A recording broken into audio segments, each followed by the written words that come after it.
কর্মযোগ প্রসঙ্গ, কর্ম ও তাহার রহস্য।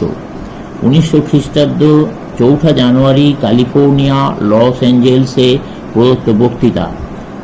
আমার জীবনে যেসব শ্রেষ্ঠ শিক্ষা লাভ করিয়াছি সেগুলির অন্যতম এই যে কর্মের উদ্দেশ্যের প্রতি যতটা মনোযোগ দেওয়া আবশ্যক, উপায়গুলির প্রতি ততটা দেওয়া উচিত।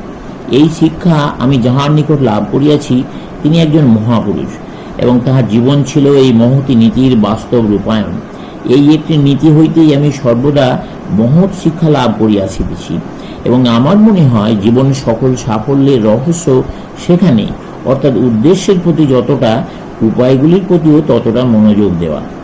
আমাদের জীবনের বড় ত্রুটি এই যে আমরা আদর্শের প্রতি এত বেশি আকৃষ্ট হইয়া পড়ি, লক্ষ্য আমাদের নিকট এত বেশি মনোমুগ্ধকর, এত বেশি লোভনীয় হয়, এবং আমাদের মানসপটে এত বড় হইয়া যায় যে আমরা উপায়গুলি খুঁটিনাটিভাবে দেখিতে পাই না।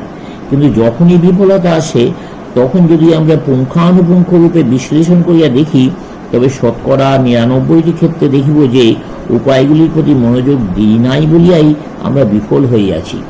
উপায়গুলিকে নিখুঁত ও দৃঢ় করিবার দিকে মনোযোগ দেওয়াই আমাদের বিশেষ প্রয়োজন। উপায়গুলি যথাযথ হইলে উদ্দেশ্য সিদ্ধি হইবেই। আমরা ভুলিয়া যাই যে কারণই কার্য উৎপাদন করে। কার্য কখনোই নিজে নিজে উৎপন্ন হইতে পারে না।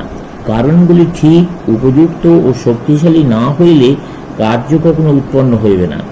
একবার যখন আদর্শ নির্বাচিত ও উহার উপায়গুলি নির্ধারিত হয়, তখন আর আদর্শের কথা না ভাবিলেও পারি, কারণ উপায়গুলি নিখুঁত করিতে পারিলে আদর্শের বিষয়ে আমরা নিশ্চিত হইতে পারি। যেখানে কারণ আছে সেখানে কার্য সম্বন্ধে আর কোনো বাধা নাই। কার্য অবশ্যই হইবে। আমরা যদি কারণ বিষয়ে যত্নবান হই, তাহলে কার্যও হইবে। আদর্শের উপলব্ধি কার্য, উপায়গুলি কারণ। সুতরাং উপায়ের প্রতি মনোযোগ দানই জীবনের সমস্যা সমাধানের রহস্য। এই বিষয়টি আমরা গীতাতেও পাঠ করিয়া থাকি। সেখানে আমরা এই শিক্ষা পাই যে আমাদের কাজ করিতে হইবে, সমগ্র শক্তি দিয়া নিয়ত কাজ করিয়া যাইতে হইবে, এবং যে কোনো কাজেই আমরা নিযুক্ত হই না কেন তাহার উপর আমাদের সমগ্র মন সমাহিত করিতে হইবে। অথচ দেখিতে হইবে আমরা যেন কর্মে আসক্ত হইয়া না পড়ি, অর্থাৎ অন্য কিছুর প্রভাবে যেন কর্ম হইতে সরিয়া না যাই, কিন্তু তবু সর্বাবস্থাতেই যেন ইচ্ছামাত্র আমরা কর্ম ত্যাগ করিতে সমর্থ হই। আমরা যদি নিজ নিজ জীবন বিশ্লেষণ করি, তাহলে দেখিতে পাই যে আমাদের দুঃখের সবচেয়ে বড় কারণ এই, আমরা কোনো কার্য গ্রহণ করিয়া তাহাতে আমাদের সমস্ত শক্তি নিয়োজিত করি, হয়তো তা নিষ্ফল হইল, তথাপি আমরা তা পরিত্যাগ করিতে পারি না। আমরা জানি কর্ম আমাদেরকে আঘাত দিতেছে, কর্মের প্রতি আরো বেশি আসক্তি আমাদের কেবল দুঃখই দিতেছে, তথাপি আমরা ওই কর্ম হইতে নিজেদের বিচ্ছিন্ন করিতে পারি না। মক্ষিকা মধুপান করিতে আসিয়াছিল, কিন্তু তার পাগুলি মধুভাণ্ডে আটকাইয়া গেল, সে আর বাইরে হইতে পারিল না। বারবারই আমাদের এই রূপ দুরবস্থা হইতেছে। আমাদের সমগ্র জীবনেই এই রূপ একটা রহস্যাবৃত। কেন আমরা এই জগতে আসিয়াছি?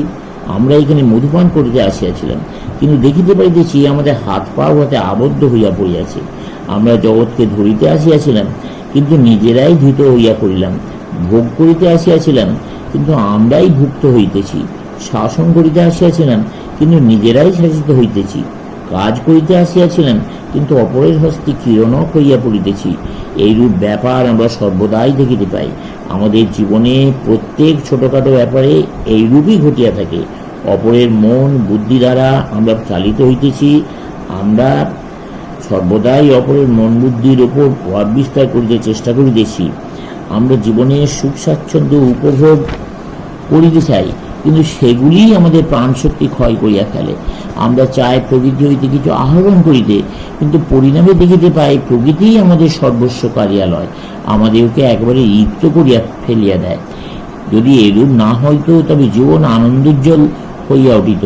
এগুলি কখনো গ্রাহ্য করিও না। আমরা যদি বিষয়ে জড়িত হইয়া না পড়ি, তাহলে সর্ববিধ সফলতা ও বিফলতা, সুখ দুঃখ সত্ত্বেও আমাদের জীবন অবিরাম আনন্দোজ্জ্বল হইতে পারে।